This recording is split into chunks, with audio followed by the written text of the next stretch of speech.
أعوذ بالله من الشيطان الرجيم بسم الله الرحمن الرحيم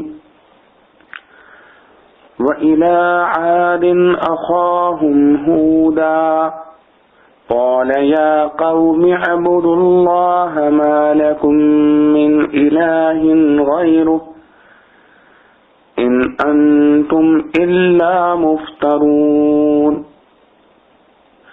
يا قوم لا أسألكم عليه أجرا إن أجري إلا على الذي فطرني أفلا تعقلون ويا قوم استغفروا ربكم ثم توبوا إليه يرسل السماء عليكم مدرارا ويزدكم قوة إلى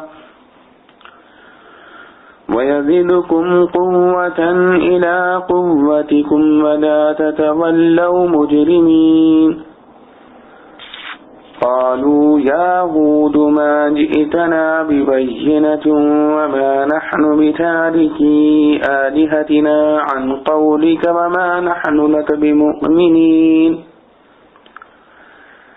إن نقول إلا اعتراك بعد آلهتنا بسوء قال إني أشهد الله واشهدوا أني بريء مما تشركون من دونه فكيدوني جميعا ثم لا تنظرون إني توكلت على الله ربي وربكم ما من دابة إلا هو آخذ بناصيتها إن ربي على صراط مستقيم فإن تولوا فقد أبلغتكم ما أرسلت به إليكم ويستخلف ربي قوما غيركم ولا تضرونه شيئا إن ربي على كل شيء حفيظ ولما جاء أمرنا نجينا هودا والذين آمنوا معه برحمة منا ونجيناهم من عذاب غليظ وتلك عاد جحدوا بآيات ربهم وعصوا رسله واتبعوا أمر كل جبار عنيد وأتبعوا في هذه الدنيا لعنة ويوم القيامة ألا إن عادا كفروا ربهم ألا بعدا لعاد قوم هود وإلى ثمود أخاهم صالحا قال يا قوم اعبدوا الله ما لكم من إله غيره هو أنشأكم من الأرض واستعمركم فيها فاستغفروه ثم توبوا إليه إن ربي قريب مجيب قالوا يا صالح قد كنت فينا مرجوا قبل هذا أتنهانا أن نعبد ما يعبد آباؤنا وإننا لفي شك مما تدعونا إليه مريب قال يا قوم أرأيتم إن كنت على بينة من ربي وآتاني منه رحمة فمن ينصرني من الله إن عصيته فما تزيدونني غير تخسير ويا قوم هذه ناقة الله لكم آية فذروها تأكل في أرض الله ولا تمسوها بسوء فيأخذكم عذاب قريب فعقروها فقال تمتعوا في ذلكم 3 أيام ذلك وعد غير مكذوب فلما جاء أمرنا نجينا صالحا والذين آمنوا معه برحمة منا ومن خزي يومئذ إن ربك هو القوي العزيز وأخذ الذين ظلموا الصيحة فأصبحوا في ديارهم جاثمين كأن لم يغنوا فيها ألا إن ثمود كفروا ربهم ألا بعدا لثمود.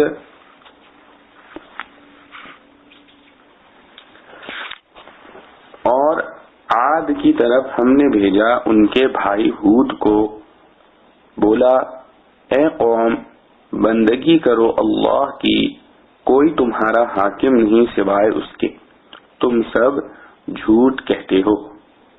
اے قوم میں تم سے نہیں مانگتا اس پر مزدوری، میری مزدوری اسی پر ہے جس نے مجھ کو پیدا کیا، پھر کیا تم نہیں سمجھتے؟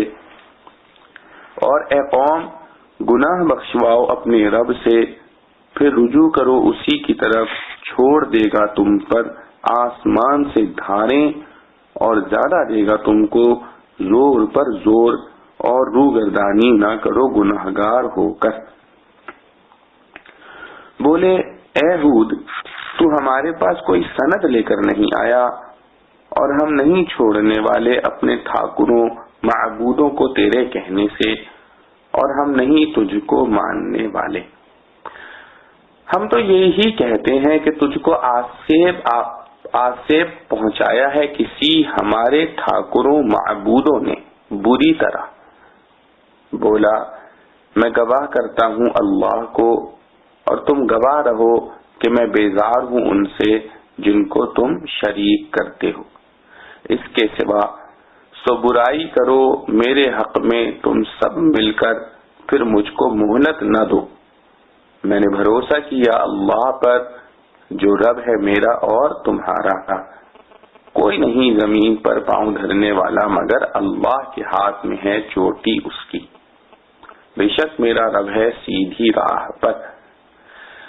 پھر اگر تم منہ پھیرو گے تو میں پہنچا چکا تم کو جو میرے ہاتھ بھیجا تھا تمہاری طرف، اور قائم مقام کرے گا میرا رب کوئی اور لوگ، اور نہ بگاڑ سکو گے اللہ کا کچھ، تحقیق میرا رب ہے ہر چیز پر نگہبان۔ اور جب پہنچا ہمارا حکم بچا دیا ہم نے ہود کو اور جو لوگ ایمان لائے تھے اس کے ساتھ اپنی رحمت سے، اور بچا دیا ان کو ایک بھاری عذاب سے۔ اور یہ تھے عاد کے منکر ہوئے اپنی رب کی باتوں سے، اور نہ مانا اس کے رسولوں کو، اور مانا حکم ان کا جو سرکش تھے مخالف۔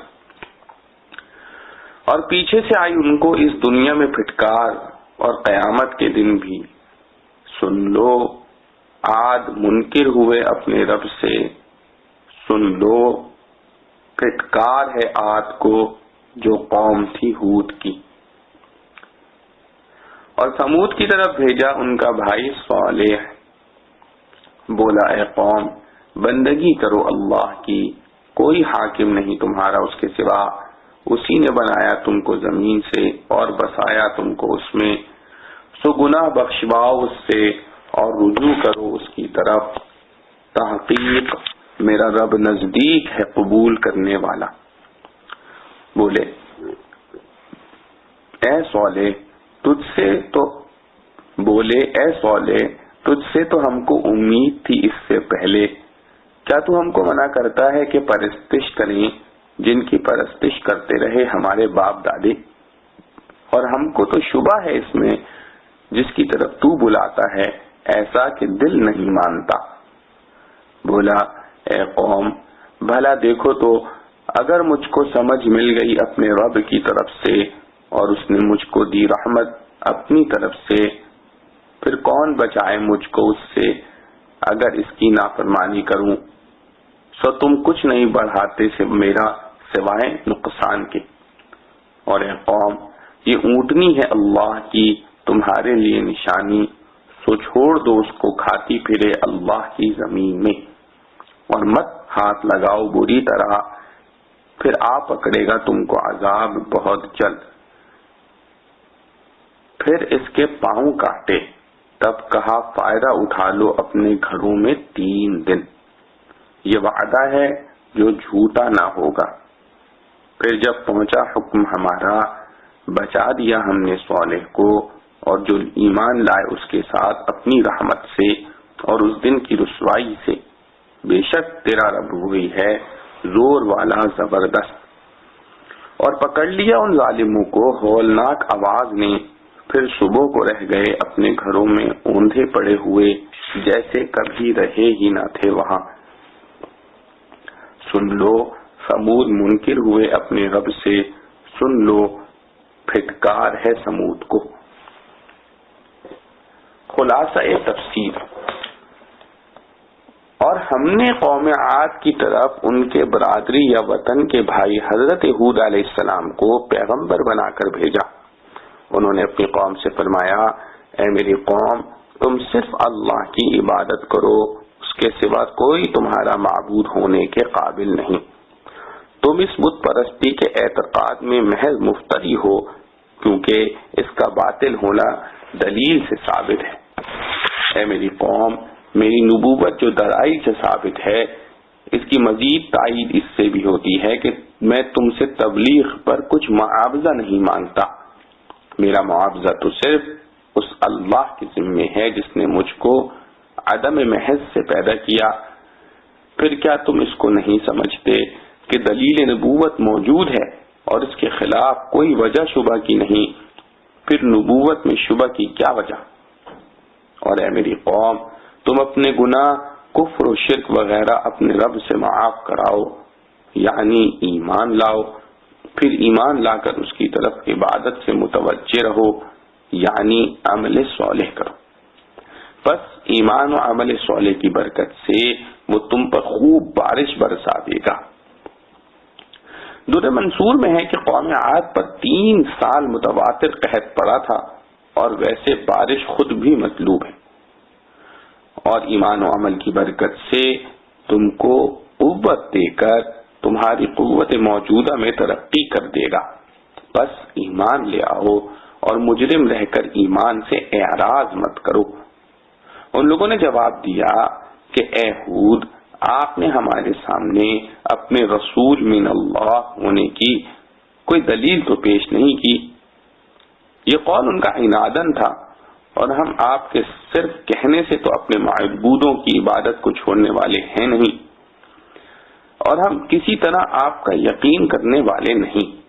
اور ہمارا قول تو یہ ہے کہ ہمارے معبودوں میں سے کسی نے آپ کو کسی خرابی میں مثل جنون وغیرہ کے مبتلا کر دیا ہے۔ چونکہ آپ نے ان کی شان میں گستاخی کی، انہوں نے باولا کر دیا، اس لیے ایسی بہکی بہکی باتیں کرتے ہو کہ خدا ایک ہے، میں نبی ہوں۔ ہود علیہ السلام نے فرمایا کہ تم جو کہتے ہو کہ کسی بت نے مجھ کو باولا کر دیا ہے، تو میں علل اعلان اللہ کو گواہ کرتا ہوں، اور تم بھی سن لو اور گواہ رہو کہ میں ان چیزوں سے بالکل بیزار ہوں جن کو تم خدا کے سوا شریک عبادت قرار دیتے ہو۔ سو میری عداوت اول تو پہلے سے ظاہر ہے، اور اب اس اعلان برات سے اور زیادہ مؤکد ہو گئی۔ تو اگر ان بتوں میں کچھ قوت ہے تو تم اور وہ سب مل کر میرے ساتھ ہر طرح کا داؤ گات کر لو، پھر مجھ کو ذرا مہلت نہ دو اور کوئی کسر نہ چھوڑو، دیکھوں تو صحیح میرا کیا کر لیں گے۔ اور جب وہ ماں تمہارے کچھ نہیں کر سکتے تو اکیلے تو کیا خاک کر سکتے ہیں۔ اور میں یہ دعویٰ اس لیے دل کھول کر رہا ہوں کہ بت تو محض عاجز ہیں، ان سے تو اس لیے نہیں ڈرتا، رہ گئے تم، سو گو تم کو کچھ قدرت طاقت حاصل ہے، لیکن میں تم سے اس لیے نہیں ڈرتا کہ میں نے اللہ پر توکل کر لیا ہے، اور جو میرا بھی مالک ہے اور تمہارا بھی مالک ہے۔ جتنے روئے زمین پر چلنے والے ہیں سب کی چوٹی اس نے پکڑ رکھی ہے، یعنی سب اس کے قبضے میں ہیں، بے اس کے حکم کے کوئی کان نہیں ہلا سکتا۔ اس لیے میں تم سے بھی نہیں ڈرتا، اور اس تقریر سے ایک نیا معجزہ بھی ظاہر ہو گیا کہ ایک شخص تنہا ایسے بڑے بڑے زور آور لوگوں سے ایسی مخالفانہ باتیں کرے اور وہ اس کا کچھ نہ کر سکیں۔ پس وہ جو کہتے تھے ما جئتنا ببینۃ، اس سے اس کا بھی ایک جواب ہو گیا کہ اگر معجزہ سابقہ سے قطع نظر کی جاوے تو لو یہ دوسرا معجزہ ہے، پس نبوت پر دلیل قائم ہو گئی، اور اس میں جو منشا اشتباہ تھا اعتراک بعد آلہتنا بسوء، اس کا بھی جواب ہو گیا، پس نبوت ثابت ہو گئی۔ اس سے توحید کا وجوب بھی ثابت ہو گیا جس کی طرف میں دعویٰ کرتا ہوں، اور تمہارا کہنا ما نحن بتارکی آلہتنا باطل ہو گیا، اور صراط مستقیم یہی ہے، اور یقیناً میرا رب صراط مستقیم پر چلنے سے ملتا ہے۔ بس تم بھی اس طرح اس صراط مستقیم کو اختیار کرو تاکہ مقبول و مقرب ہو جاؤ۔ پھر اگر اس بیان بلیغ کے بعد بھی تم راہ حق سے پھرے رہو گے تو میں تو معذور سمجھا جاؤں گا، کیونکہ جو پیغام دے کر مجھ کو بھیجا گیا تھا وہ تم کو پہنچا چکا ہوں، لیکن تمہاری کمبختی آوے گی کہ تم کو اللہ تعالی ہلاک کر دے گا، اور تمہاری جگہ میرا رب دوسرے لوگوں کو اس زمین میں آباد کر دے گا، سو تم اس اعراض و کفر میں اپنا ہی نقصان کر رہے ہو اور اس کا تم کچھ نقصان نہیں کر رہے۔ اور اگر اس حالات میں کسی کو یہ شبہ ہو کہ خدا کو کیا خبر کہ کون کیا کر رہا ہے، تو خوب سمجھ لو کہ بالیقین میرا رب ہر شے کی نگراش کرتا ہے، اس کو خبر رہتی ہے، غرض ان تمام حجتوں پر بھی ان لوگوں نے نہ مانا۔ اور سامان عذاب شروع ہوا، سو جب ہمارا حکم عذاب کے لیے پہنچا اور ہوا کے طوفان کا عذاب نازل ہوا تو ہم نے ہود علیہ السلام کو اور جو ان کے ہمراہ اہل ایمان تھے ان کو اپنی عنایت سے اس عذاب سے بچا لیا، اور ان کو ہم نے ایک بہت ہی سخت عذاب سے بچا لیا۔ آگے اوروں کو عبرت دلانے کے لیے فرماتے ہیں اور یہ جن کا ذکر ہوا قوم عاد تھی، جنہوں نے اپنے رب کی آیات یعنی دلائل اور احکام کا انکار کیا اور اس کے رسولوں کا کہنا نہ مانا، اور تمام تر ایسے لوگوں کے کہنے پر چلتے رہے جو ظالم اور ضدی تھے۔ اور ان افعال کا یہ نتیجہ ہوا کہ اس دنیا میں بھی لعنت ان کے ساتھ ساتھ رہی اور قیامت کے دن بھی ان کے ساتھ ساتھ رہے گی۔ چنانچہ دنیا میں اس کا اثر عذاب طوفان سے ہلاک ہونا تھا، اور آخرت میں دائمی عذاب ہوگا۔ خوب سن لو، قوم عاد نے اپنے رب کے ساتھ کفر کیا، خوب سن لو، اس کفر کا یہ خمیازہ ہوا کہ رحمت سے دوری ہوئی دونوں جہاں میں۔ عاد کو جو کہ ہود علیہ السلام کی قوم تھی، اور ہم نے قوم سمود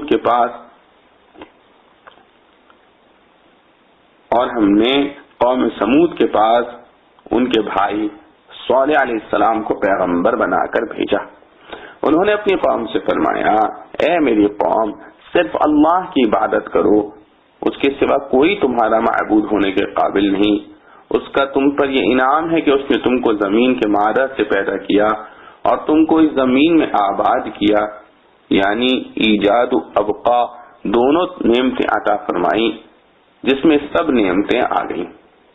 جب وہ ایسا منعم ہے تو تم اپنے گناہ کفر و شرک وغیرہ اس سے معاف کراؤ، یعنی ایمان لاؤ، اور پھر ایمان لا کر اس کی طرف عبادت سے متوجہ رہو، یعنی عمل صالح کرو۔ بے شک میرا رب اس شخص سے قریب ہے جو اس کی طرف متوجہ ہو، اور اس شخص کی عرض قبول کرنے والا ہے جو اس سے گناہ معاف کراتا ہے۔ وہ لوگ کہنے لگے، اے صالح، تم تو اس کے قبل ہم میں ہونہار معلوم ہوتے تھے، یعنی ہم کو تم سے امید تھی کہ اپنی لیاقت و وجاہت سے فقر قوم اور ہمارے لیے مائناز اور ہمارے لیے سرپرست بنو گے۔ افسوس، اس وقت جو باتیں کر رہے ہو اس سے تو ساری امیدیں خاک میں ملتی نظر آتی ہیں۔ کیا تم ہم کو ان چیزوں کی عبادت سے منع کرتے ہو جن کی عبادت ہمارے بڑے کرتے آئے ہیں؟ یعنی تم ان سے منع مت کرو، اور جس دین کی طرف تم ہم کو بلا رہے ہو یعنی توحید، واقعی ہم تو اس کی طرف سے بڑے بھاری شبے میں ہیں جس نے ہم کو تردد میں ڈال رکھا ہے کہ مسئلہ توحید ہمارے خیال ہی میں نہیں آتا۔ آپ نے جواب میں فرمایا اے میری قوم تم جو کہتے ہو کہ تم توحید کی دعوت اور بت پرستی سے ممانعت مت کرو تو بھلا یہ تو بتلاؤ کہ اگر میں اپنے رب کی جانب سے دلیل پر قائم ہوں جس سے توحید ثابت ہے اور اس نے مجھ کو اپنی طرف سے رحمت یعنی نبوت عطا فرمائی ہو جس سے اس توحید کی دعوت کا میں مأمور ہوں، تو اس حالت میں اگر میں خدا کا کہنا نہ مانوں اور دعوت توحید کو ترک کر دوں جیسا تم کہتے ہو تو یہ بتلاؤ کہ پھر مجھ کو خدا کے عذاب سے کون بچا لے گا؟ تو تم تو ایسا برا مشورہ دے کر سراسر میرا نقصان ہی کر رہے ہو، یعنی اگر خدا نخواستہ قبول کر لوں تو بجز نقصان کے اور کیا ہاتھ آئے گا۔ اور چونکہ انہوں نے معجزے کی بھی ثبوت رسالت کے لیے درخواست کی تھی اس لیے آپ نے فرمایا اور اے میری قوم تم جو معجزہ چاہتے ہو سو یہ اونٹنی ہے اللہ کی جو تمہارے لیے دلیل بنا کر ظاہر کی گئی ہے، اور اسی لیے اللہ کی اونٹنی کہلائی کہ اللہ کی دلیل ہے۔ سو علاوہ اس کے یہ بوجہ معجزہ ہونے کے میری رسالت پر دلیل ہے، خود اس کے بھی کچھ حقوق ہیں، من جملہ ان کے یہ ہے کہ اس کو چھوڑ دو کہ اللہ کی زمین میں گھاس چارہ کھاتی پھرا کرے، اسی طرح اپنی باری کے دن پانی پیتی رہے جیسا دوسری آیت میں ہے، اور اس کو برائی اور تکلیف دہی کے ساتھ ہاتھ بھی مت لگانا، کبھی تم کو فوری عذاب آ پکڑے یعنی دیر نہ لگے۔ سو انہوں نے باوجود اس اتمام حجت کے اس اونٹنی کو مار ڈالا تو صالح علیہ السلام نے فرمایا خیر تم اپنے گھروں میں 3 دن اور بسر کر لو، 3 دن کے بعد عذاب آتا ہے اور یہ ایسا وعدہ ہے جس میں ذرا جھوٹ نہیں کیونکہ من جانب اللہ ہے۔ سو 3 دن گزرنے کے بعد جب ہمارا حکم عذاب کے لیے پہنچا ہم نے صالح علیہ السلام کو اور جو ان کے ہمراہ اہل ایمان تھے ان کو اپنی عنایت سے اس عذاب سے بچا لیا۔ ان کو کیسی چیز سے بچا لیا اور ان کو کیسی چیز سے بچا لیا؟ اس دن کی بڑی رسوائی سے بچا لیا، کیونکہ قہر الہی میں مبتلا ہونے سے بڑھ کر کیا رسوائی ہوگی۔ بے شک آپ کا رب ہی قوت والا غلبہ والا ہے، جس کو چاہے سزا دے دے، جس کو چاہے بچا لے۔ اور ان ظالموں کو ایک نعرے نے آ دبایا کہ وہ آواز تھی جبرائیل علیہ السلام کی جس سے وہ اپنے گھروں میں اوندھے پڑے رہ گئے اور ان کی یہ حالت ہو گئی جیسے ان گھروں میں کبھی بسے ہی نہ تھے۔ خوب سن لو قوم سمود نے اپنے رب کے ساتھ کفر کیا، خوب سن لو اس کفر کا یہ خمیازہ ہوا کہ رحمت سے سمود کو دوری ہوئی۔ معارف و مسائل۔ سورہ ہود کی مذکورہ پہلی 11 آیتوں میں اللہ تعالیٰ کے برگزیدہ پیغمبر حضرت ہود علیہ السلام کا ذکر ہے جن کے نام سے یہ سورت موسوم ہے۔ اس سورت میں نوح علیہ السلام سے لے کر حضرت موسیٰ علیہ السلام تک قرآن کریم کے خاص طرز میں 7 انبیاء علیہ السلام اور ان کی امتوں کے واقعات مذکور ہیں جن میں عبرت و معزت کے ایسے مظاہر موجود ہیں کہ جس دل میں ذرا بھی حیات اور شعور باقی ہو وہ ان سے متاثر ہوئے بغیر نہیں رہ سکتا۔ عبرت کے علاوہ ایمان اور عمل صالح کے بہت سے اصول و فروع اور انسان کے لیے بہترین ہدایات موجود ہیں۔ قصص و واقعات تو اس میں 7 پیغمبروں کے درج ہیں، مگر سورت کا نام سورہ ہود علیہ السلام کے نام سورت کا نام حضرت ہود علیہ السلام کے ساتھ نام کے سے منسوب کیا گیا ہے، جس سے معلوم ہوتا ہے کہ اس میں حضرت ہود علیہ السلام کے قصے کو خاص اہمیت حاصل ہے۔ ہود علیہ السلام کو حق تعالی جل شانہ نے قوم عاد میں مبعوث فرمایا۔ یہ قوم اپنے ڈیل ڈول اور قوت و شجاعت کے اعتبار سے پورے عالم میں ممتاز سمجھی جاتی تھی۔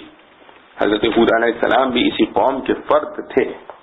لفظ اخاہم ہودا میں اسی طرح اشارہ فرمایا گیا ہے، مگر یہ اتنی قوی اور بہادر قوم افسوس کہ اپنے عقل و فکر کو کھو بیٹھی تھی اور اپنے ہاتھوں سے تراشی ہوئی پتھروں کی مورتیوں کو اپنا خدا و معبود بنا رکھا تھا۔ حضرت ہود علیہ السلام نے جو دعوت دین اپنی قوم کے سامنے پیش کی، اس کی 3 اصولی باتیں ابتدائی 3 آیتوں میں مذکور ہیں۔ اول، دعوت توحید، اور یہ کہ اللہ تعالی کے سوا کسی کو لائق عبادت سمجھنا جھوٹ اور افتراء ہے۔ دوسرے یہ کہ میں جو یہ دعوت توحید لے کر آیا ہوں اور اس کے لیے اپنی زندگی کو وقف کر رکھا ہے، تو یہ تم سوچو سمجھو کہ میں نے یہ مشقت و محنت کیوں اختیار کر رکھی ہے۔ نہ میں تم سے اس خدمت کا کوئی معاوضہ مانگتا ہوں، نہ مجھے تمہاری طرف سے کوئی مادی فائدہ پہنچتا ہے۔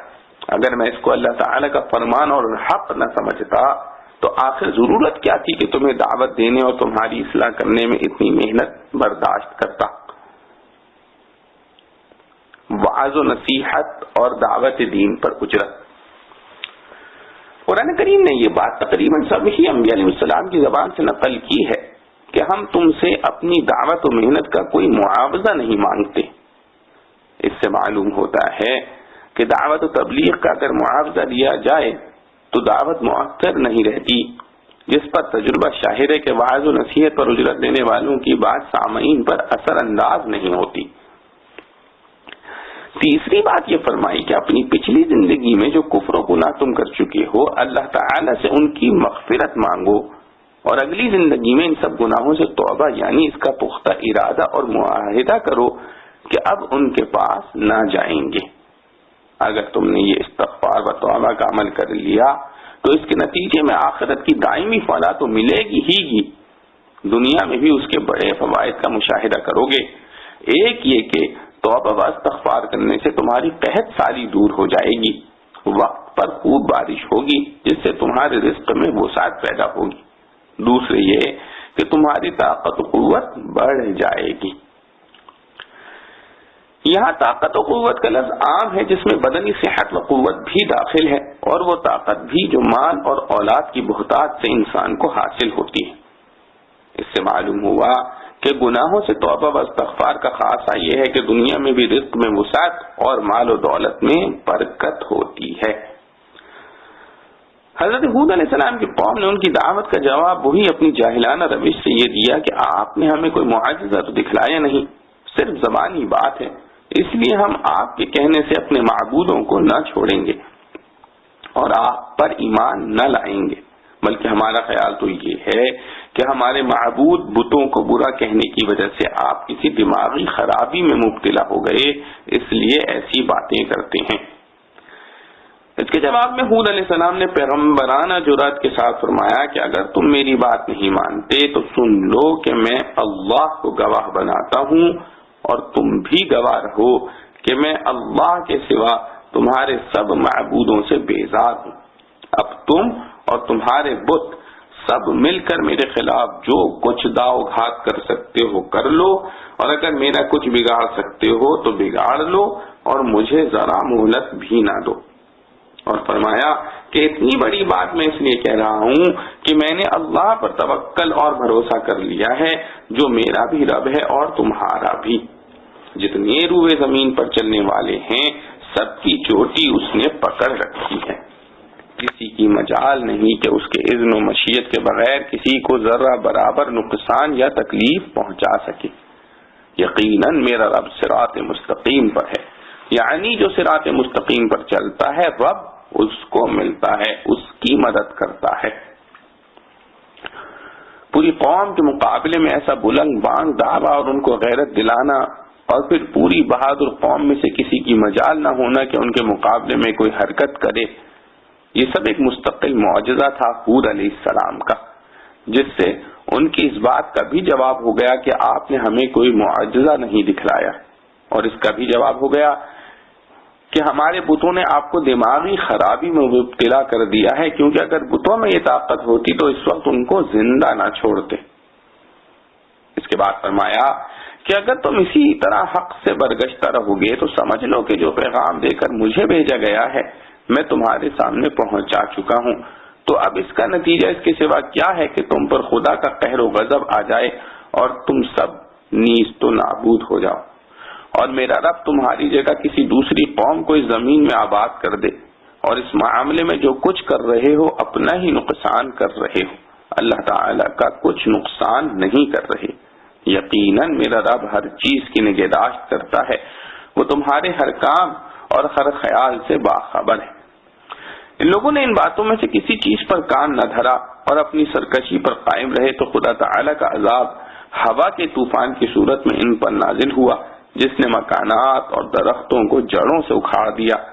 آدمی اور جانور ہوا میں اڑ کر آسمانی فضا تک جاتے اور وہاں سے اوندھے گرتے تھے۔ آسمان کی طرف سے انسانوں کی چیخ و پکار سنائی دیتی تھی، یہاں تک کہ یہ بے مثال قوت اور ڈیل ڈول رکھنے والی قوم پوری کی پوری ہلاک و برباد ہو گئی۔ جب اس قوم پر عذاب الہی کا حکم نافذ ہوا تو اللہ تعالی نے سنت الہیہ کے مطابق اپنے پیغمبر علیہ السلام اور ان کے ساتھیوں کو اس سخت عذاب سے بچا لیا کہ عذاب آنے سے پہلے ان کو اس جگہ سے نکل جانے کا حکم دے دیا گیا۔ قوم عاد کے واقعے اور عذاب کا ذکر کرنے کے بعد دوسروں کو عبرت حاصل کرنے کی تلقین کرنے کے لیے ارشاد فرمایا کہ یہ ہے وہ قوم عاد جنہوں نے اپنے رب کی نشانیوں کو جھٹلایا اور اپنے رسولوں کی نافرمانی کی اور ایسے لوگوں کے کہنے پر چلتے رہے جو ظالم اور ضدی تھے۔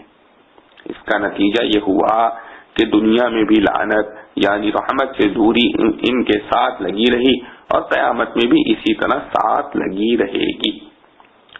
اس واقعے سے معلوم ہوا کہ قوم عاد پر ہوا کا طوفان مسلط ہوا تھا، مگر سورہ مومنین میں یہ مذکور ہے کہ ان کو ایک سخت آواز کے ذریعے ہلاک کیا گیا۔ ہو سکتا ہے کہ قوم ہود علیہ السلام پر دونوں قسم کے عذاب نازل ہوئے ہوں۔ قوم عاد اور ہود علیہ السلام کا واقعہ تمام ہوا۔ اس کے بعد 8 آیتوں میں حضرت صالح علیہ السلام کا قصہ مذکور ہے جو قوم عاد کی دوسری شاخ یعنی قوم سمود کی طرف مبعوث ہوئے تھے۔ انہوں نے بھی اپنی قوم کو سب سے پہلے توحید کی دعوت دی۔ قوم نے حسب عادت ان کو جھٹلایا اور یہ ضد کی کہ آپ کا نبی برحق ہونا ہم جب تسلیم کریں جبکہ ہمارے پاس اس پہاڑ کی چٹان میں سے ایک اونٹنی ایسی نکل آئے۔ صالح علیہ السلام نے ان کو ڈرایا کہ تمہارا منہ مانگا معجزہ اگر اللہ تعالی نے ظاہر کر دیا اور پھر بھی تم نے ایمان لانے میں کوئی کوتاہی کی تو عادت اللہ کے مطابق تم پر عذاب آ جائے گا اور سب ہلاک و برباد ہو جاؤ گے۔ مگر وہ اپنی ضد سے باز نہ آئے۔ اللہ تعالی نے ان کا مطلوبہ معجزہ اپنی قدرت کاملہ سے ظاہر فرما دیا۔ پہاڑ کی چٹان شق ہو کر ان کے بتائے ہوئے اوصاف کی اونٹنی برآمد ہو گئی۔ اللہ تعالی نے حکم دیا کہ اس اونٹنی کو کوئی تکلیف نہ پہنچائے ورنہ تم پر عذاب آ جائے گا، مگر وہ اس پر بھی قائم نہ رہے، اونٹنی کو ہلاک کر ڈالا۔ بالآخر خدا تعالی نے ان کو پکڑ لیا۔ حضرت صالح علیہ السلام اور ان کے مومن ساتھی عذاب سے بچا لیے گئے، باقی پوری قوم ایک سخت ہیبت ناک آواز کے ذریعے ہلاک کر دی گئی۔ اس واقعے میں حضرت صالح علیہ السلام کی قوم نے ان سے کہا قَدْ كُنْتَ فِينَا مَرْجُوًّا قَبْلَ هَذَا، یعنی آپ کے دعوی نبوت اور بت پرستی کو منع کرنے سے پہلے ہم کو آپ سے بڑی امیدیں وابستہ تھیں کہ آپ ہماری قوم کے لیے بڑے مصلح اور رہنما ثابت ہوں گے۔ اس کی وجہ یہ ہے کہ حق تعالی اپنے انبیاء علیہ السلام کی پرورش بچپن ہی سے نہایت پاکیزہ اخلاق و عادات میں کرتے ہیں، جس کو دیکھ کر سبھی ان سے محبت کرتے اور عظمت سے پیش آتے ہیں، جیسا کہ حضرت خاتم الانبیاء صلی اللہ علیہ وسلم کو بھی اعلان نبوت سے پہلے سارا عرب امین کا خطاب دیتا اور سچا اور صالح اعتقاد رکھتا تھا۔ نبوت کی دعویٰ اور بت پرستی سے ممانعت کرنے پر یہ سب مخالف ہو گئے۔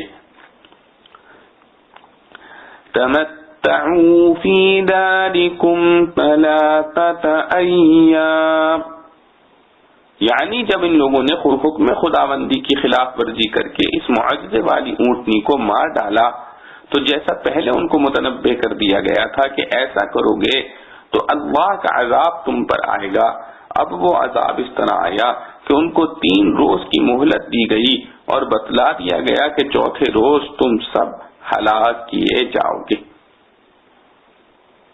تفسیر قرطبی میں ہے کہ یہ 3 روز جمعرات، جمعہ اور ہفتہ تھے۔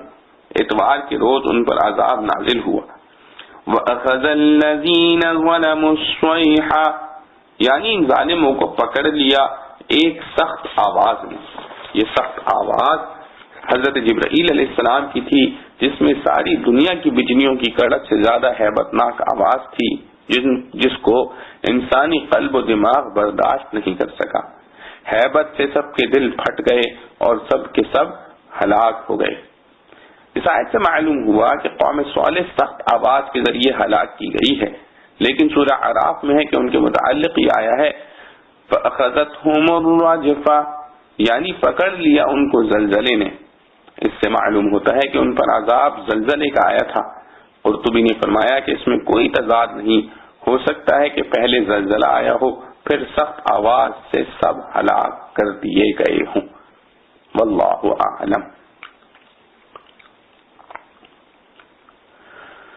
وَلَقَدْ جَاءَتْ رُسُلُنَا إِبْرَاهِيمَ بِالْبُشْرَى قَالُوا سَلَامًا قَالَ سَلَامٌ فَمَا لَبِثَ أَنْ جَاءَ بِعِجْلٍ حَنِيذٍ فَلَمَّا رَأَى أَيْدِيَهُمْ لَا تَصِلُ إِلَيْهِ نَكِرَهُمْ وَأَوْجَسَ مِنْهُمْ خِيفَةً قَالُوا لَا تَخَفْ إِنَّا أُرْسِلْنَا إِلَى قَوْمِ لُوطٍ وَامْرَأَتُهُ قَائِمَةٌ فَضَحِكَتْ فَبَشَّرْنَاهَا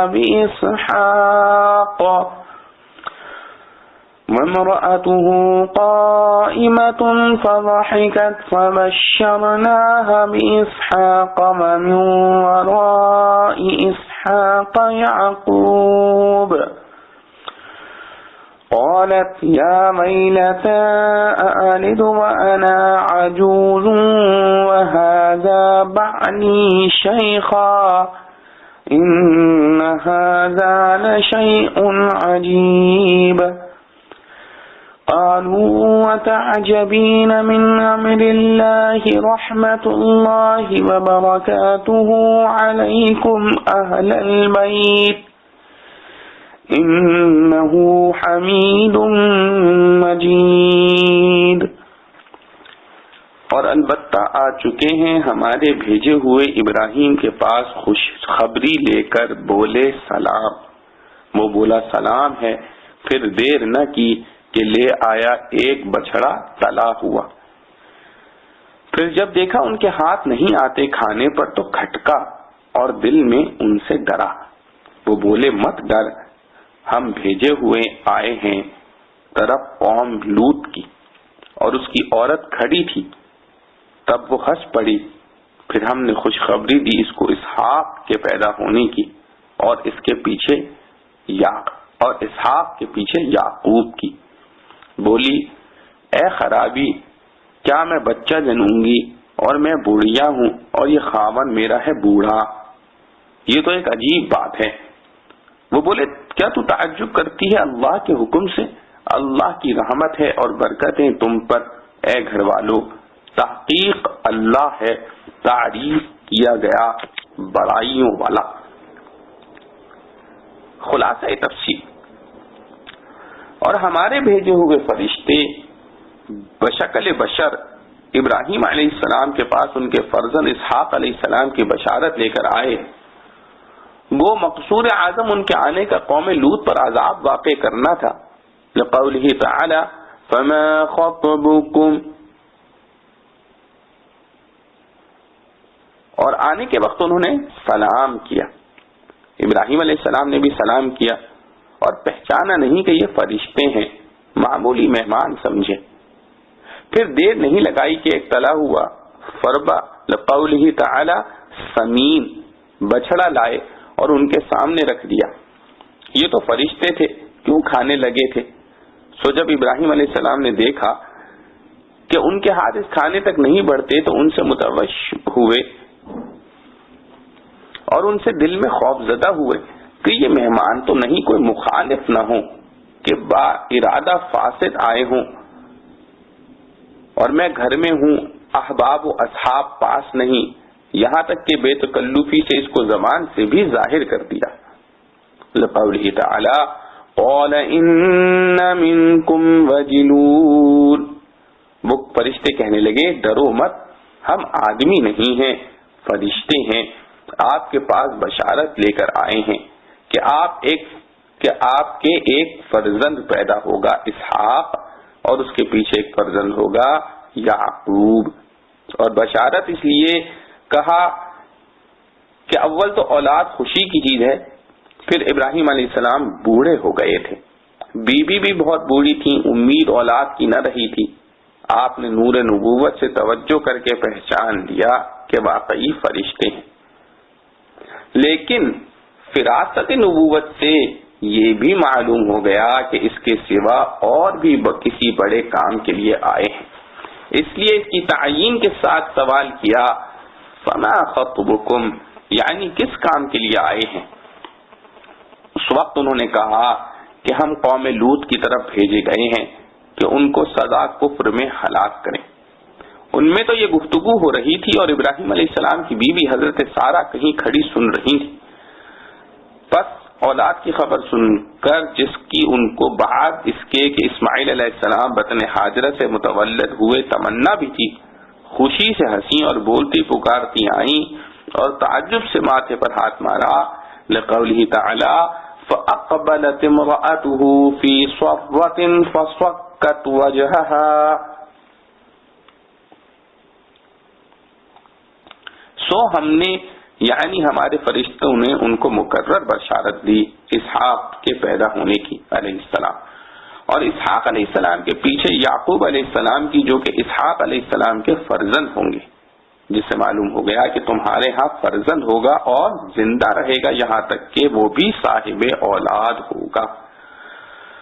اس وقت کہنے لگی کہ ہائے خاک پڑے، اب میں بچہ جنوں گی بڑھیا ہو کر، اور یہ میرے میاں بیٹھے ہیں بالکل بوڑھے۔ واقعی یہ بھی عجیب بات ہے۔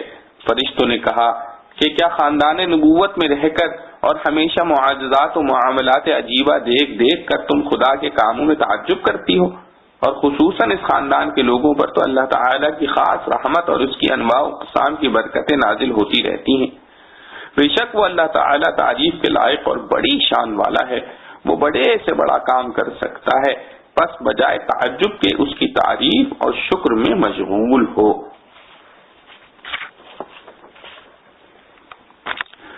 معارف و مسائل، ان 5 آیتوں میں حضرت خلیل اللہ ابراہیم علیہ السلام کا ایک واقعہ مذکور ہے کہ اللہ تعالیٰ نے چند فرشتوں کو ان کے پاس اولاد کی بشارت دینے کے لیے بھیجا، کیونکہ ابراہیم علیہ السلام کی زوجہ محترمہ حضرت سارہ سے کوئی اولاد نہ تھی اور ان کو اولاد کی تمنا تھی، مگر دونوں کا بڑھاپا تھا، بظاہر کوئی امید نہ تھی۔ اللہ تعالیٰ نے فرشتوں کے ذریعے خوشخبری بھیجی، اور وہ بھی اس شان کی کہ نرینہ اولاد ہوگی، اور ان کا نام بھی اسحاق تجویز فرما دیا، اور یہ بھی بتلا دیا کہ وہ زندہ رہیں گے اور وہ بھی صاحب اولاد ہوں گے۔ ان کے لڑکے کا نام یعقوب ہوگا، اور دونوں اللہ تعالی کے رسول و پیغمبر ہوں گے۔ یہ فرشتے چونکہ بشکل انسانی آئے تھے، اس لیے ابراہیم علیہ السلام نے ان کو عام مہمان سمجھ کر مہمان نوازی شروع کی، بھونا ہوا گوشت لا کر سامنے رکھا، مگر وہ تو حقیقتاً فرشتے تھے، کھانے پینے سے پاک، اس لیے کھانا سامنے ہونے کے باوجود اس کی طرف ہاتھ نہیں بڑھایا۔ ابراہیم علیہ السلام کو یہ دیکھ کر اندیشہ لاحق ہوا کہ یہ مہمان نہیں معلوم ہوتے، ممکن ہے کسی فساد کی نیت سے آئے ہوں۔ فرشتوں نے ان کا یہ اندیشہ معلوم کر کے بات کھول دی اور بتلا دیا کہ ہم اللہ تعالیٰ کے فرشتے ہیں، آپ گھبرائیں نہیں، ہم آپ کو اولاد کی بشارت دینے کے علاوہ ایک اور کام کے لیے بھی بھیجے گئے ہیں کہ قوم لوط علیہ السلام پر عذاب نازل کریں۔ حضرت ابراہیم علیہ السلام کی زوجہ محترمہ حضرت سارہ پس پردہ یہ گفتگو سن رہی تھی۔ جب معلوم ہو گیا کہ یہ انسان نہیں فرشتے ہیں تو پردے کی ضرورت نہ رہی۔ بڑھاپے میں اولاد کی خوشخبری سن کر ہنس پڑی اور کہنے لگی کیا میں بڑھیا ہو کر اولاد جنوں گی؟ اور یہ میرے شوہر بھی بوڑھے ہیں۔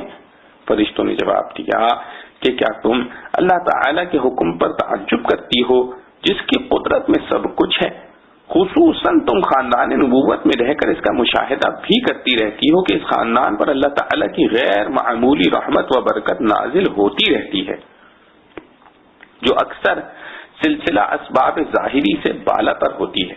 پھر تعجب کی کیا بات ہے؟ یہ اس واقعے کا خلاصہ ہے۔ آگے آیات مذکورہ کی پوری تفصیل دیکھیے۔ پہلی آیت میں بتایا ہے کہ یہ فرشتے حضرت ابراہیم علیہ السلام کے پاس کوئی خوشخبری لے کر آئے تھے۔ اس خوشخبری کا ذکر آگے تیسری آیت میں ہے، فَبَشَّرْنَاهَا بِإِسْحَاقَ۔ حضرت عبداللہ بن عباس رضی اللہ عنہ نے فرمایا کہ یہ تین فرشتے جبرائیل، میکائیل اور اسرافیل تھے۔ انہوں نے بشکل انسانی آ کر ابراہیم علیہ السلام کو سلام کیا۔ حضرت ابراہیم علیہ السلام نے سلام کا جواب دیا، ان کو انسان سمجھ کر مہمان نوازی شروع کی۔ حضرت ابراہیم علیہ السلام پہلے وہ انسان ہیں جنہوں نے دنیا میں مہمان نوازی کی رسم جاری فرمائی۔ ان کا معمول یہ تھا کہ کبھی تنہا کھانا نہ کھاتے، بلکہ ہر کھانے کے وقت تلاش کرتے تھے کہ کوئی مہمان آ جائے تو اس کے ساتھ کھائیں۔ قرطبی نے بعض اسرائیلی روایات سے نقل کیا ہے کہ ایک روز کھانے کے وقت حضرت ابراہیم علیہ السلام نے مہمان کی تلاش شروع کی تو ایک اجنبی آدمی ملا۔ جب وہ کھانے پر بیٹھا تو ابراہیم علیہ السلام نے فرمایا کہ بسم اللہ کہو۔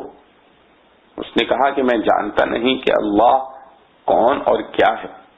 ابراہیم علیہ السلام نے اس کو دسترخوان سے اٹھا دیا۔ جب وہ باہر چلا گیا تو جبرائیل امین آئے اور کہا کہ اللہ تعالیٰ فرماتے ہیں کہ ہم نے تو اس کے کفر کے باوجود ساری عمر اس کو رزق دیا اور آپ نے ایک لقمہ دینے میں بھی بخل کیا۔ یہ سنتے ہی ابراہیم علیہ السلام نے اس کے پیچھے دوڑے اور اس کو واپس بلایا۔ اس نے کہا جب تک آپ اس کی وجہ نہ بتلائیں کہ پہلے کیوں مجھے نکالا تھا اور اب پھر کیوں بلا رہے ہیں، میں اس وقت تک آپ کے ساتھ نہ جاؤں گا۔ حضرت ابراہیم علیہ السلام نے واقعہ بتلا دیا تو یہی واقعہ اس کے مسلمان ہونے کا سبب بن گیا۔ اس نے کہا کہ وہ رب جس نے یہ حکم بھیجا ہے بڑا کریم ہے، میں اس پر ایمان لاتا ہوں۔ پھر حضرت ابراہیم علیہ السلام کے ساتھ گیا اور مومن ہو کر باقاعدہ بسم اللہ پڑھ کر کھانا کھایا۔ حضرت ابراہیم علیہ السلام نے اپنی عادت مہمان نوازی کے مطابق بشکل انسانی آنے والے فرشتوں کو انسان اور مہمان سمجھ کر مہمان نوازی شروع کی اور فوراً ہی ایک تلا ہوا بچڑا سامنے لا کر رکھ دیا۔ دوسری آیت میں بتلایا گیا کہ آنے والے فرشتے اگرچہ بشکل انسانی آئے تھے اور یہ بھی ممکن تھا کہ اس وقت ان کو بشری خواص کھانے پینے کے بھی عطا کر دیے جاتے، مگر حکمت اسی میں تھی کہ یہ کھانا نہ کھائیں تاکہ ان کے فرشتے ہونے کا راز کھلے۔ اس لیے شکل انسانی میں بھی ان کے ملکی خواص کو باقی رکھا گیا، جس کی وجہ سے انہوں نے کھانے پر ہاتھ نہ بڑھایا۔ بعض روایات میں ہے کہ ان کے ہاتھ میں کچھ تیر تھے، ان کی نوک اس تلے ہوئے گوشت میں لگانے لگے۔ ان کے اس عمل سے حضرت ابراہیم علیہ السلام کو اپنے عرف کے مطابق یہ خطرہ لاحق ہو گیا کہ شاید یہ کوئی دشمن ہو، کیونکہ ان کے عرف میں کسی مہمان کا کھانے سے انکار کرنا ایسے ہی شر و فساد کی علامت ہوتا تھا۔ فرشتوں نے بات کھول دی کہ ہم فرشتے ہیں اس لیے نہیں کھاتے، آپ کوئی خطرہ محسوس نہ کریں۔ احکام و مسائل۔ آیات مذکورہ میں معاشرت سے متعلق بہت سے احکام اور اہم ہدایات آئی ہیں جن کو امام قرطبی نے اپنی تفسیر میں تفصیل سے لکھا ہے۔ سنت سلام، قالوا سلاما قال سلام۔ اس سے معلوم ہوا کہ مسلمانوں کے لیے سنت ہے کہ جب آپس میں ملیں تو سلام کریں۔ آنے والے مہمان کو اس میں پیش قدمی کرنا چاہیے اور دوسروں کو جواب دینا چاہیے۔ یہ رسم تو ہر قوم و ملت میں پائی جاتی ہے کہ ملاقات کے وقت ایک دوسرے کو خوش کرنے کے لیے کچھ کلمات بولتے ہیں، مگر اسلام کی تعلیم اس معاملے میں بھی بے نظیر اور بہترین ہے، کیونکہ سلام کا مسنون لفظ السلام علیکم اللہ کے نام پر مشتمل ہونے کی وجہ سے ذکر اللہ بھی ہے اور مخاطب کے لیے اللہ تعالی سے سلامتی کی دعا بھی، اور اپنی طرف سے اس کی جان و مال و آبرو کے لیے سلامتی کی ضمانت بھی۔ قرآن کریم میں اس جگہ فرشتوں کی طرف سے صرف سلامن اور حضرت ابراہیم علیہ السلام کی طرف سے جواب میں سلامن ذکر کیا گیا ہے. بظاہر یہاں پورے الفاظ سلام کے ذکر کرنے کی ضرورت نہ سمجھی، جیسے عرف و محاورے میں کہا جاتا ہے کہ فلاں نے فلاں کو سلام کیا.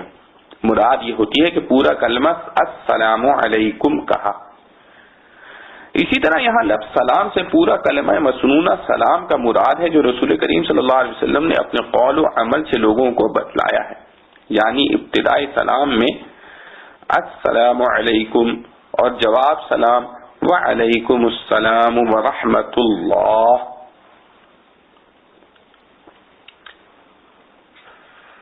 مہمانی اور مہمانداری کے چند اصول.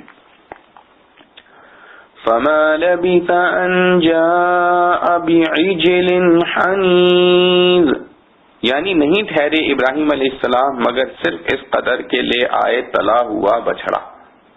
اس سے چند باتیں معلوم ہوئی.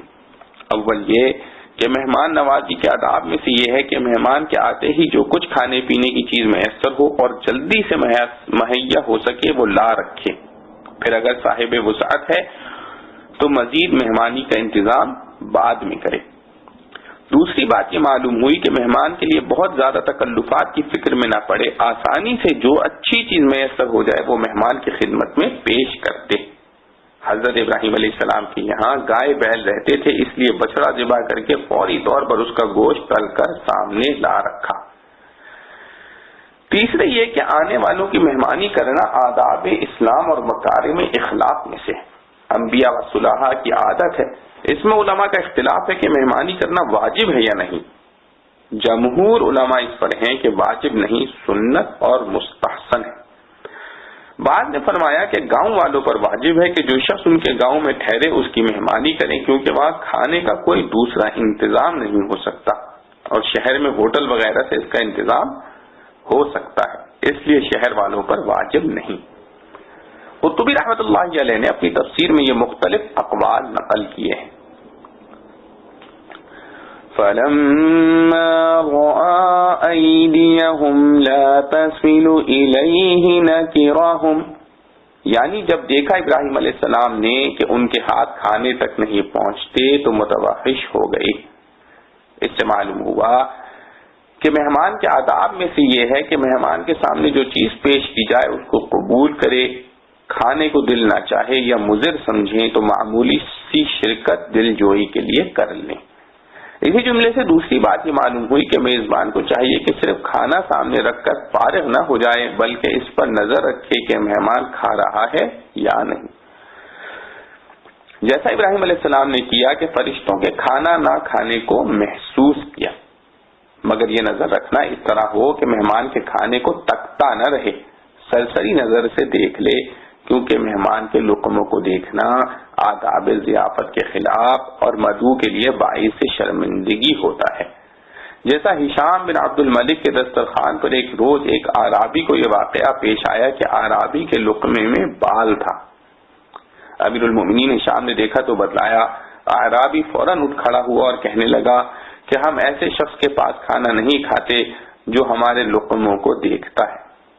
امام طبری رحمۃ اللہ علیہ نے اس جگہ نقل کیا ہے کہ اول جب فرشتوں نے کھانے سے انکار کیا تو یہ کہا تھا کہ ہم مفت کا کھانا نہیں کھاتے، اگر آپ قیمت لے لیں تو کھائیں گے. حضرت ابراہیم علیہ السلام نے جواب میں فرمایا کہ ہاں، اس کھانے کی ایک قیمت ہے وہ ادا کر دو. وہ قیمت یہ ہے کہ شروع میں اللہ کا نام لو اور آخر میں اس کی حمد کرو. جبرائیل امین علیہ السلام نے سن کر اپنے ساتھیوں کو بتلایا کہ اللہ تعالیٰ نے جو ان کو جو خلیل بنایا ہے یہ اسی کے مستحق ہیں. اس واقعے سے معلوم ہوا کہ کھانے کے شروع میں بسم اللہ اور آخر میں الحمدللہ کہنا سنت ہے. فَلَمَّا ذَهَبَ عَنْ إِبْرَاهِيمَ الرَّوْعُ وَجَاءَتْهُ الْبُشْرَى يُجَادِلُنَا فِي قَوْمِ لُوطٍ إِنَّ إِبْرَاهِيمَ لَحَلِيمٌ أَوَّاهٌ مُنِيبٌ إِنَّ إِبْرَاهِيمَ لَحَلِيمٌ أَوَّاهٌ مُنِيبٌ يا إبراهيم أعرض عن هذا إنه قد جاء أمر ربك وإنهم آتيهم عذاب غير مردود ولما جاءت رسلنا لوطا سيء بهم وضاق بهم ذرعا وقال هذا يوم عصيب وجاءه قومه يهرعون إليه ومن قبل كانوا يعملون السيئات قال يا قوم هؤلاء بناتي هن أطهر لكم فاتقوا الله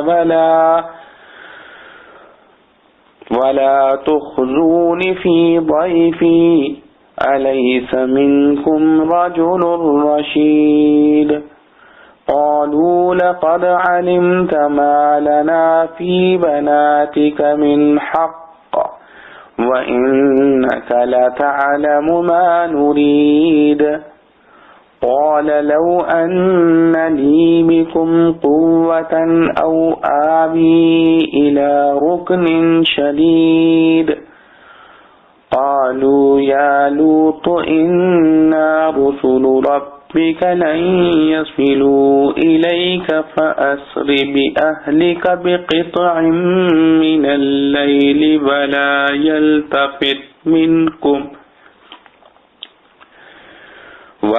يلتفت منكم أحد إلا امرأتك إنه مصيبها ما أصابهم إن موعدهم الصبح أليس الصبح بقريب فلما جاء أمرنا جعلنا عاليها سافلها وأمطرنا عليها حجارة من سجيل منضود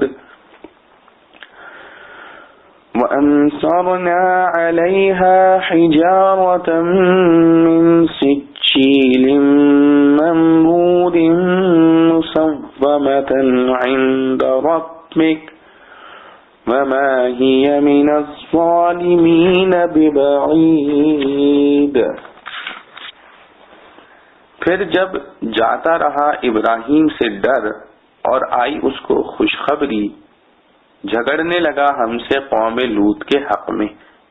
البتہ ابراہیم تحمل والا، نرم دل ہے، رجوع رہنے والا۔ اے ابراہیم چھوڑ یہ خیال، وہ تو آ چکا حکم تیرے رب کا، اور ان پر آتا ہے عذاب جو لوٹایا نہیں جاتا۔ اور جب پہنچے ہمارے بھیجے ہوئے لوط کے پاس، غمگین ہوا ان کے آنے سے اور تنگ ہوا دل میں، اور بولا آج دن بڑا سخت ہے۔ اور آئی اس کے پاس قوم اس کی دوڑتی بے اختیار، اور آگے سے کر رہے تھے برے کام۔ بولا اے قوم، یہ میری بیٹیاں حاضر ہیں، یہ پاک ہے تم کو، سو ڈرو اللہ سے اور مت رسوا کرو مجھ کو میرے مہمانوں میں۔ کیا تم میں ایک مرد بھی نہیں نیک چلن؟ بولے تو جانتا ہے ہم کو تیری بیٹیوں سے کچھ غرض نہیں، اور تجھ کو تو معلوم ہے جو ہم چاہتے ہیں۔ کہنے لگا کاش مجھ کو تمہارے مقابلے میں زور ہوتا یا جا بیٹھتا کسی مستحکم پناہ میں۔ مہمان بولے اے لوط، ہم بھیجے ہوئے ہیں تیرے رب کے، ہرگز نہ پہنچ سکیں گے تجھ تک، سو لے نکل اپنے لوگوں کو کچھ رات سے، اور مڑ کر نہ دیکھے تم میں کوئی مگر عورت تیری کہ اس کو پہنچ کر رہے گا جو ان کو پہنچے گا۔ ان کے وعدے کا وقت ہے صبح، کیا صبح نہیں ہے نزدیک؟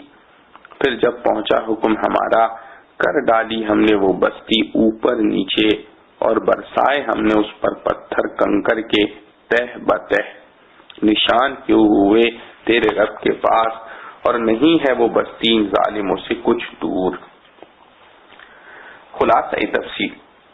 پھر جب ابراہیم علیہ السلام کا وہ خوف زائل ہو گیا، جب فرشتوں نے لا تخف کہا اور فرشتہ ہونا معلوم ہو گیا، اور ان کو خوشی کی خبر ملی کہ اولاد پیدا ہوگی، تو ادھر سے بے فکر ہو کر دوسری طرف متوجہ ہوئے کہ قوم لوط ہلاک کی جاوے گی۔ پھر جب ابراہیم علیہ السلام کا وہ خوف زائل ہو گیا، جب فرشتوں نے لا تخف کہا اور ان کا فرشتہ ہونا معلوم ہو گیا، اور ان کو خوشی کی خبر ملی کہ اولاد پیدا ہوگی، تو ادھر سے بے فکر ہو کر دوسری طرف متوجہ ہوئے کہ قوم لوط ہلاک کی جاوے گی، اور ہم سے لوط علیہ السلام کی قوم کے بارے میں سفارش جو اعتبار مبالغہ و اصرار کے صورتاً جدال تھا کرنا شروع کیا، جس کی تفصیل دوسری آیت میں ہے کہ وہاں تو لوط علیہ السلام بھی موجود ہیں، اس لیے عذاب نہ بھیجا جاوے کہ ان کو غضب پہنچے گا۔ مطلب یہ ہوگا اس بہانے سے قوم بچ جاوے، جیسا فی قوم لوط سے ظاہراً معلوم ہوتا ہے، اور شاید ابراہیم علیہ السلام کو ان کے مومن ہونے کی امید ہو۔ واقعی ابراہیم بڑے حلیب الطبع، رحیم المزاج، رقیق القلب تھے، اس لیے سفارش میں مبالغہ کیا۔ ارشاد ہوا کہ اے ابراہیم، گو بہانہ لوط علیہ السلام کا ہے، مگر اصلی مطلب معلوم ہو گیا کہ قوم کی سفارش ہے، سو اس بات کو جانے دو، یہ ایمان نہ لاویں گے، اسی لیے تمہارے رب کا حکم اس کے متعلق آ چکا ہے، اور اس کے سبب سے ان پر ضرور ایسا عذاب آنے والا ہے جو کسی طرح ہٹنے والا نہیں، اس لیے اس باب میں کچھ کہنا سننا بیکار ہے۔ رہا لوط علیہ السلام کا وہاں ہونا، سو ان کو اور سب ایمان والوں کو وہاں سے علیحدہ کر دیا جاوے گا، اس کے بعد عذاب آوے گا تاکہ ان کو غضب نہ پہنچے۔ چنانچہ اس پر بات ختم ہو گئی، اور ابراہیم علیہ السلام کے پاس سے فارغ ہو کر جب ہمارے وہ فرشتے لوط علیہ السلام کے پاس آئے تو لوط علیہ السلام ان کے آنے کی وجہ سے اس لیے مغموم ہوئے کہ وہ بہت حسین نوجوانوں کی شکل میں آئے تھے، اور لوط علیہ السلام نے ان کو آدمی سمجھا، اور اپنی قوم کی نامعقول حرکت کا خیال آیا، اور اس وجہ سے ان کے آنے کے سبب بہت تنگ دل ہوئے، اور غایت تنگ دلی سے کہنے لگے کہ آج کا دن بہت بھاری ہے کہ ان کی تو ایسی صورتیں اور قوم کی یہ حرکتیں، اور میں تنے تنہا۔ دیکھیے کیا ہوتا ہے۔ اور ان کی قوم نے جو یہ خوشخبری سنی تو ان کے یعنی لوط علیہ السلام کے پاس دوڑے ہوئے آئے، اور پہلے سے نامعقول حرکتیں کیا ہی کرتے تھے، اسی خیال سے اب بھی آئے۔ لوط علیہ السلام بڑے گھبرائے اور براہ تملق فرمانے لگے کہ اے میری قوم، یہ میری بہو بیٹیاں جو تمہارے گھروں میں ہیں موجود ہیں، وہ تمہارے نفس کی کامرانی کے لیے اچھی خاصی ہیں، سو امردوں پر نگاہ کرنے کے باب میں اللہ سے ڈرو، اور میرے مہمانوں میں مجھ کو فضیحت مت کرو، یعنی ان مہمانوں کو کچھ کہنا مجھ کو شرمندہ اور رسوا کرنا ہے۔ اگر ان کی رعایت نہیں کرتے کہ مسافر ہیں تو میرا خیال کرو کہ تم میں رہتا سہتا ہوں۔ افسوس اور تعجب ہے، کیا تم میں کوئی بھی معقول آدمی اور بھلا مانس نہیں کہ اس بات کو سمجھے اور اوروں کو سمجھائے؟ وہ لوگ کہنے لگے کہ آپ کو معلوم ہے کہ ہم کو آپ کی ان بہو بیٹیوں کی کوئی ضرورت نہیں، کیونکہ عورتوں سے ہم کو رغبت ہی نہیں، اور آپ کو تو معلوم ہے یہاں آنے سے جو ہمارا مطلب ہے۔ لوط علیہ السلام نہایت عاجز اور زچ ہو کر فرمانے لگے، کیا خوب ہوتا اگر میرا تم پر کچھ زور چلتا کہ خود تمہارے شر کو دفع کرتا یا کسی مضبوط پائے کی پناہ پکڑتا۔ مراد یہ کہ میرا کوئی کنبہ قبیلہ ہوتا کہ میری مدد کرتا۔ لوط علیہ السلام کا جو اس قدر اضطراب دیکھا تو فرشتے کہنے لگے کہ اے لوط، ہم آدمی نہیں جو آپ اس قدر گھبراتے ہیں، ہم تو آپ کے رب کے بھیجے ہوئے فرشتے ہیں، تو ہمارا تو کیا کر سکتے ہیں، اور آپ اپنے لیے بھی اندیشہ نہ کریں، آپ تک بھی ہرگز ان کی رسائی نہیں ہوگی کہ آپ کو کچھ تکلیف پہنچا سکیں، اور ہم ان پر عذاب نازل کرنے آئے ہیں، سو آپ رات کے کسی حصے میں اپنے گھر والوں کو لے کر یہاں سے باہر چلے جائیے، اور تم میں سے کوئی پیچھے پھر کر بھی نہ دیکھے، یعنی سب جلدی چلے جائیں۔ ہاں مگر آپ کی بیوی بوجہ مسلمان نہ ہونے کے نہ جاوے گی، اس پر بھی وہی آفت آنے والی ہے جو اور لوگوں پر آوے گی۔ اور ہم رات کے وقت نکل جانے کو اس لیے کہتے ہیں کہ ان کے عذاب کے وعدے کا وقت صبح کا وقت ہے۔ لوط علیہ السلام بہت دق ہو گئے تھے، فرمانے لگے کہ جو کچھ بھی ہو ابھی ہو جاوے، قضا فی الدر المنصور۔ فرشتوں نے کہا کیا صبح کا وقت قریب نہیں؟ غرض لوط علیہ السلام شبہ شب دور نکل گئے اور صبح ہوئی اور عذاب کا سامان شروع ہوا۔ سو جب ہمارا حکم عذاب کے لیے آ پہنچا تو ہم نے اس زمین کو الٹ کر اس کا اوپر کا تختہ تو نیچے کر دیا اور نیچے کا تختہ اوپر کر دیا، اور سرزمین پر کھنگر کے پتھر مراد جھاما جو پک کر مثل پتھر کے ہو جاتا ہے برسانا شروع کیے، جو لگاتار گر رہے تھے، جن پر آپ کے وقت کے پاس یعنی عالم غیب میں خاص نشان بھی تھا، جس سے اور پتھروں سے وہ پتھر ممتاز تھے۔ اور اہل مکہ کو چاہیے کہ اس قصے سے عبرت پکڑیں، کیونکہ یہ بستیاں قوم لوط کی ان ظالموں سے کچھ دور نہیں ہیں۔ ہمیشہ شام کو آتے جاتے ان کی بربادی کے آثار دیکھتے ہیں، بس ان کو اللہ اور رسول کی مخالفت سے ڈرنا چاہیے۔ معارف و مسائل۔ سورہ ہود میں اکثر انبیاء سابقین اور ان کی امتوں کے حالات اور انبیاء علیہ السلام کی مخالفت کی بنا پر مختلف قسم کے آسمانی عذابوں کا بیان آیا ہے۔ آیات مذکورہ میں حضرت لوط علیہ السلام اور ان کی قوم کا حال اور قوم لوط پر عذاب شدید کا بیان ہے۔ حضرت لوط علیہ السلام کی قوم کا کافر ہونے کے علاوہ ایک ایسی خبیث بدکاری اور بے حیائی میں مبتلا تھی جو دنیا میں کبھی پہلے نہ پائی گئی تھی، جس سے جنگل کے جانور بھی نفرت کرتے ہیں کہ مرد کے ساتھ مرد منہ کالا کرے، جس کا وبال و عذاب عام بدکاری سے بدرجہ زیادہ ہے۔ اسی لیے اس قوم پر ایسا شدید عذاب آیا جو عام بے حیائی اور بدکاری کرنے والوں پر کبھی نہیں آیا۔ حضرت لوط علیہ السلام کا واقعہ جو ان آیات میں مذکور ہے اس طرح ہے کہ اللہ تعالیٰ نے اپنے چند فرشتے جن میں جبرائیل امین بھی شامل تھے اس قوم پر عذاب نازل کرنے کے لیے بھیجے، جو پہلے حضرت ابراہیم علیہ السلام کے یہاں فلسطین پہنچے، جس کا واقعہ پچھلی آیات میں بیان ہو چکا ہے۔ اس کے بعد حضرت لوط علیہ السلام کے پاس آئے جن کا مقام وہاں سے 10-12 میل کے فاصلے پر تھا۔ اللہ تعالیٰ جل شأنہ جس قوم کو عذاب میں پکڑتے ہیں اس پر ان کے عمل کے مناسب ہی عذاب مسلط فرماتے ہیں۔ اس موقع پر بھی اللہ تعالیٰ کے فرشتے حسین لڑکوں کی شکل میں بھیجے گئے۔ جب وہ حضرت لوط علیہ السلام کے گھر پہنچے تو ان کو بشکل انسانی دیکھ کر انہوں نے بھی مہمان سمجھا، اور اس وقت وہ سخت فکر و غم میں مبتلا ہو گئے کہ مہمانوں کی مہمانی نہ کی جائے تو یہ شان پیغمبری کے خلاف ہے، اور اگر ان کو مہمان بنایا جاتا ہے تو وہ اپنی قوم کی خباثت معلوم ہے۔ اس کا خطرہ ہے کہ وہ مکان پر چڑھ آئیں اور ان مہمانوں کو اذیت پہنچائیں اور وہ ان کی مدافعت نہ کر سکیں اور دل میں کہنے لگے کہ آج بڑی سخت مصیبت کا دن ہے۔ اللہ جل شانہ نے اس عالم کو عجیب عبرت کی جگہ بنایا ہے جس میں اس کی قدرت کامل اور حکمت بالغہ کے بے شمار مظاہر ہوتے ہیں۔ آزر بت پرست کے گھر میں اپنا خلیل حضرت ابراہیم علیہ السلام پیدا کر دیا۔ حضرت لوط علیہ السلام جیسے مقبول و برگزیدہ پیغمبر کے گھر میں ان کی بیوی کافروں سے ملتی اور حضرت لوط علیہ السلام کی مخالفت کرتی تھی۔ جب یہ محترم مہمان حسین لڑکوں کی شکل میں حضرت لوط علیہ السلام کے گھر میں مقیم ہو گئے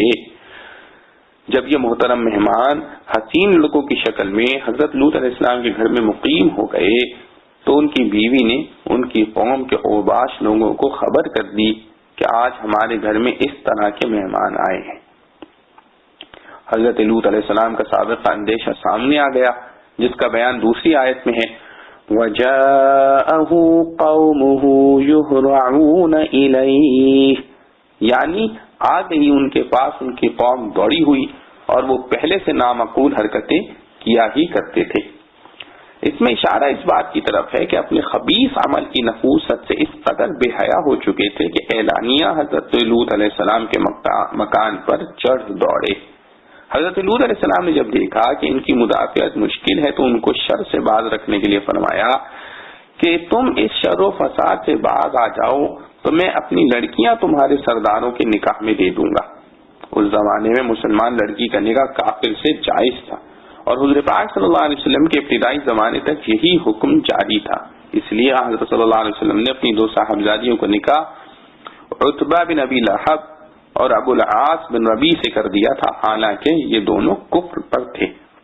بعد میں وہ آیات نازل ہوئی جس میں مسلمان عورت کا نکاح کافر سے حرام قرار پایا، اور بعض مفسرین نے فرمایا کہ اس جگہ اپنی لڑکیوں سے مراد اپنی پوری قوم کی لڑکیاں ہیں، کیونکہ ہر پیغمبر اپنی قوم کے لیے مثل باپ کے ہوتا ہے اور پوری امت اس کی روحانی اولاد ہوتی ہے، جیسا کہ آیت کریمہ النبی اولی بالمؤمنین من انفسهم وازواجه امہاتهم کے ساتھ حضرت عبداللہ بن مسعود رضی اللہ عنہ کی قرات میں وَهُوَ أَبٌ لَهُمْ کے الفاظ بھی آئے ہیں، جس میں رسول کریم صلی اللہ علیہ وسلم کو اپنی تمام امت کا باپ قرار دیا ہے۔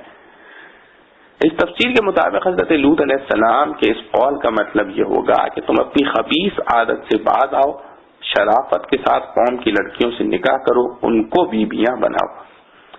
پھر لوط علیہ السلام نے ان کو خدا تعالیٰ کے عذاب سے ڈرانے کے لیے فرمایا فَاتَّقُوا اللَّهَ، اور پھر عاجزانہ درخواست کی وَلَا تُخْزُونِ فِي ضَيْفِي، یعنی مجھ کو میرے مہمانوں کے متعلق رسوا نہ کرو، اور فرمایا أَلَيْسَ مِنْكُمْ رَجُلٌ رَشِيدٌ، یعنی کیا تم میں کوئی ایک بھی بھلا مانس اور شریف آدمی نہیں جو میری فریاد سنے؟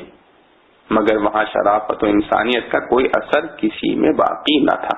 سب نے جواب میں کہا لَقَدْ عَلِمْتَ مَا لَنَا فِي بَنَاتِكَ مِنْ حَقٍّ وَإِنَّكَ لَتَعْلَمُ مَا نُرِيدُ، یعنی آپ جانتے ہیں کہ ہمیں آپ کی لڑکیوں کی کوئی ضرورت نہیں، ہم جو کچھ چاہتے ہیں وہ آپ کو معلوم ہے۔ اس وقت ہر طرح سے عاجز ہو کر لوط علیہ السلام کی زبان پر یہ کلمہ آیا لو ان لی بکم قوة او آوی الى رکن شدید، یعنی کاش مجھ میں اتنی قوت ہوتی کہ میں اس پوری قوم کا خود مقابلہ کر سکتا، یا پھر کوئی جتھا اور جماعت ہوتی جو مجھے ان ظالموں کے ہاتھ سے نجات دلاتی۔ فرشتوں نے حضرت لوط علیہ السلام کا یہ اضطراب دیکھ کر بات کھول دی اور کہا کہ گھبرائیے نہیں، آپ کی جماعت بڑی قوی اور مضبوط ہے، ہم اللہ کے فرشتے ہیں، ان کے قابو میں آنے والے نہیں، ان پر عذاب واقع کرنے کے لیے آئے ہیں۔ صحیح بخاری کی حدیث میں ہے کہ رسول اللہ صلی اللہ تعالی علیہ وآلہ وسلم نے اس کے متعلق فرمایا کہ اللہ تعالی لوط علیہ السلام پر رحم فرماویں، وہ کسی مضبوط جماعت کی پناہ لینے پر مجبور ہو گئے۔ اور ترمذی میں اس کے ساتھ یہ جملہ بھی ہے کہ حضرت لوط علیہ السلام کے بعد اللہ تعالیٰ نے کوئی نبی ایسا نہیں بھیجا جس کا کنبہ قبیلہ اس کا حمایتی نہ ہو۔ خود رسول کریم صلی اللہ علیہ وسلم کے متعلق کفار قریش نے 1000 طرح کی تدبیریں کی، لیکن آپ صلی اللہ علیہ وسلم کے پورے خاندان نے آپ کی حمایت کی، اگرچہ مذہب میں وہ سب آپ صلی اللہ علیہ وسلم کے موافق نہ تھے۔ اسی وجہ سے پورے بنی ہاشم اس مقاطعہ میں رسول اللہ صلی اللہ علیہ وسلم کے ساتھ شریک رہے جس میں کفار قریش نے ان پر دانا پانی بند کر دیا تھا۔ حضرت عبداللہ بن عباس رضی اللہ عنہ سے منقول ہے کہ اس واقعے میں جب قوم لوط ان کے گھر پر چڑھ آئی تو لوط علیہ السلام نے اپنے گھر کا دروازہ بند کر لیا تھا، اور یہ گفتگو اس شریک قوم سے پس پردہ ہو رہی تھی۔ فرشتے بھی مکان کے اندر تھے۔ ان لوگوں نے دیوار پھاند کر اندر گھسنے کا اور دروازہ توڑنے کا ارادہ کیا۔ اس پر حضرت لوط علیہ السلام کی زبان پر یہ کلمات آئے۔ جب فرشتوں نے حضرت لوط علیہ السلام کا یہ اضطراب دیکھا تو حقیقت کھول دی اور کہہ دیا کہ آپ دروازہ کھول دیں، اب ہم ان کو عذاب کا مزہ چکھاتے ہیں۔ دروازہ کھولا تو جبرائیل امین علیہ السلام نے اپنے پر کا اشارہ ان کی آنکھوں کی طرف کیا، جس سے سب اندھے ہو گئے اور بھاگنے لگے۔ اس وقت فرشتوں نے بحکم ربانی حضرت لوط علیہ السلام کو کہا فَأَسْرِ بِأَهْلِكَ بِقِطْعٍ مِّنَ اللَّيْلِ، یعنی آپ رات کے آخری حصے میں اپنے اہل و عیال کو لے کر یہاں سے نکل جائیے اور یہ ہدایت کر دیجئے کہ ان میں سے کوئی پیچھے مڑ کر نہ دیکھے بجز آپ کی بیوی کے، کیونکہ اس پر تو وہی عذاب پڑنے والا ہے جو قوم پر پڑے گا۔ اس کے یہ معنی بھی ہو سکتے ہیں کہ بیوی کو ساتھ نہ لیں، اور یہ بھی ہو سکتے ہیں کہ بیوی ہونے کی حیثیت سے وہ آپ کے عہد میں داخل ہو کر ساتھ چلے گی، مگر وہ آپ کے اس حکم پر عمل نہ کرے گی جو آپ اپنے اہل عیال کو دیں گے کہ کوئی مڑ کر نہ دیکھے۔ بعض روایات میں ہے کہ یوں ہی ہوا کہ یہ بیوی بھی ساتھ چلی، مگر جب قوم پر عذاب آنے کا دھماکہ سنا تو پیچھے مڑ کر دیکھا اور قوم کی تباہی پر اظہار افسوس کرنے لگی۔ اسی وقت ایک پتھر آیا جس نے اس کا بھی خاتمہ کر دیا۔ فرشتوں نے یہ بھی بتلا دیا کہ ان موعدہم الصبح، یعنی ان پر صبح ہوتے ہی عذاب آ جائے گا۔ حضرت لوط علیہ السلام نے فرمایا کہ میں چاہتا ہوں کہ اور بھی جلد عذاب آ جائے۔ اس پر فرشتوں نے کہا الیس الصبح بقریب، یعنی صبح تو کچھ دور نہیں ہوا چاہتی ہے، صبح تو کچھ دور نہیں ہوا چاہتی ہے۔ پھر عذاب کا واقعہ قرآن نے اس طرح بیان فرمایا کہ جب ہمارا عذاب آ گیا تو ہم نے ان بستیوں کے اوپر کا حصہ نیچے کر دیا اور ان پر ایسے پتھر برسائے جن پر ہر ایک کے نام کی علامت لگی ہوئی تھی۔ روایات میں ہے کہ یہ 4 بڑے بڑے شہر تھے جن میں یہ لوگ بستے تھے۔ انہی بستیوں کو قرآن کریم میں دوسری جگہ مؤتفقات کے نام سے موسوم کیا گیا ہے۔ جب اللہ تعالی کا حکم ہوا تو جبرائیل امین نے اپنا پر ان سب شہروں کی زمین کے نیچے پہنچا کر سب کو اس طرح اوپر اٹھا لیا کہ ہر چیز اپنی جگہ رہی، پانی کے برتن سے پانی بھی نہیں گرا، آسمان کی طرف سے کتوں اور جانوروں اور انسانوں کی آوازیں آ رہی تھیں، اور ان سب بستیوں کو آسمان کی طرف سیدھا اٹھانے کے بعد اوندھا کر کے پلٹ دیا، جو ان کے عمل خبیث کے مناسب حال تھا۔ آخر آیت میں قوم لوط کا عذاب ذکر کرنے کے بعد موجودہ اقوام دنیا کو متنبع کرنے کے لیے ارشاد فرمایا وَمَا هِيَ مِنَ الظَّالِمِينَ بِبَعِيدٍ، یعنی پتھراؤ کا عذاب آج بھی ظالموں سے کچھ دور نہیں۔ جو لوگ اس قوم کی طرح ظلم و بے حیائی پر جمے رہیں وہ اپنے آپ کو اس عذاب سے دور نہ سمجھیں، آج بھی یہ عذاب آ سکتا ہے۔ رسول کریم صلی اللہ علیہ وسلم نے فرمایا کہ میری امت میں بھی کچھ لوگ وہ عمل کریں گے جو قوم لوط کرتی تھی۔